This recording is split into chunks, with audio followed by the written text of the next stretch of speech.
내 나라 내 땅에서 만세를 부르는 것이 죄가 된단 말이오. 왜 나를 죄인 취급하는 겁니까? 차가운 취조실 바닥, 일본 헌병의 모진 매질이 제 등 위로 쏟아집니다. 살점이 터지고 뼈가 울리는 고통 속에서도 저는 비명 대신 그들을 노려보았습니다. 불과 18, 꽃다운 나이에 제가 이토록 처참한 고문을 받으며 서대문 형무소에 갇히게 된 것, 그리고 이런 상황이 벌어진 데에는 아주 충격적인 이유가 있었습니다. 시간은 1919년 4월 1일, 아운의 장터로 거슬러 올라갑니다. 저는 그날 밤새 만든 태극기를 사람들에게 나눠주며 목이 터져라 대한 독립만세를 외쳤습니다. 3천여 명의 군중이 하나가 되어 파도처럼 일렁였죠. 하지만 돌아온 것은 일본 헌병들의 무자비한 총칼이었습니다. 그날 제 눈앞에서 아버지와 어머니가 일본군의 총에 맞아 숨을 거두셨습니다. 부모님의 시신 앞에서 오열할 시간조차 없이 저는 주동자라는 이유로 리체를 잡힌 채 끌려와야만 했습니다. 끓어오르는 분노가 공포를 집어삼키던 순간이었습니다. 공주 지방법원을 거쳐 경성복심법원, 그리고 이곳 서대문 형무소까지 제게 내려진 판결은 징역 3년이었습니다.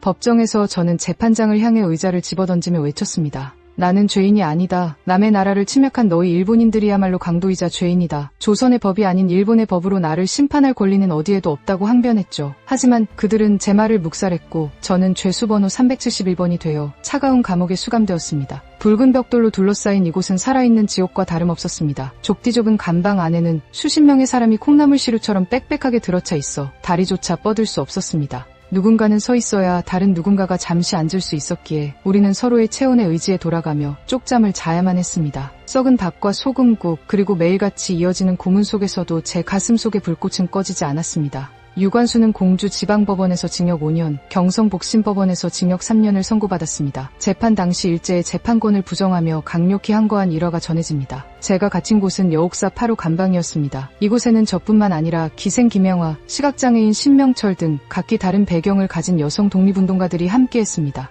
우리는 감시의 눈을 피해 서로의 상처를 보듬으며 독립의 의지를 다졌습니다. 8호 감방은 단순한 감옥이 아니었습니다. 그곳은 억압받는 조선 여성들의 작은 해방구이자 꺾이지 않는 저항의 본거지였습니다. 벽을 두드리는 타벽 통보법으로 옆방의 동지들과 소통하며 우리는 서로가 혼자가 아님을 확인했습니다. 일본 간수들은 제가 어린 여학생이라는 이유로 쉽게 굴복할 거라 생각했겠지만 그것은 큰 오산이었습니다. 그들이 저를 짓밟을수록 제 안의 독립을 향한 갈망은 더욱 단단해져만 갔습니다. 매일 아침 들려오는 동지들의 비명은 공포가 아닌 우리가 반드시 이겨내야 할 이유가 되었습니다. 서대문 형무소 여옥사 8호 감방에는 유관순 외에도 김양화, 권혜라, 신관빈 등 여러 여성 독립운동가가 수감되어 있었으며 이들은 옥중에서도 항일 의지를 굽히지 않았습니다. 1920년 3월 1일 만세 운동이 일어난 지 꼭 1년이 되던 날이었습니다. 저는 8호 감방 동지들과 함께 다시 한번 거사를 계획했습니다. 감옥 안에서 만세를 부른다는 것은 목숨을 건 도박과도 같았습니다. 하지만 우리는 침묵할 수 없었습니다. 아침 밥그릇 뚜껑을 두드리는 신호와 함께 저는 가장 먼저 목청을 높였습니다. 대한독립 만세, 그 외침은 8호 감방을 넘어 옆방으로, 남자 옥사로, 그리고 담장 밖 서대문 거리로 메아리처럼 퍼져나갔습니다. 형무소 전체가 만세 소리로 진동하자 당황한 간수들은 미친 듯이 우리를 끌어냈습니다. 그날의 대가는 참혹했습니다. 저는 주동자로 지목되어 지하 독방에 갇혔고 차마 입에 담을 수 없는 끔찍한 고문이 이어졌습니다. 손톱이 뽑히고 전신이 멍투성이가 되었지만 그날 울려 퍼진 우리의 함성은 결코 헛되지 않았음을 저는 확신했습니다.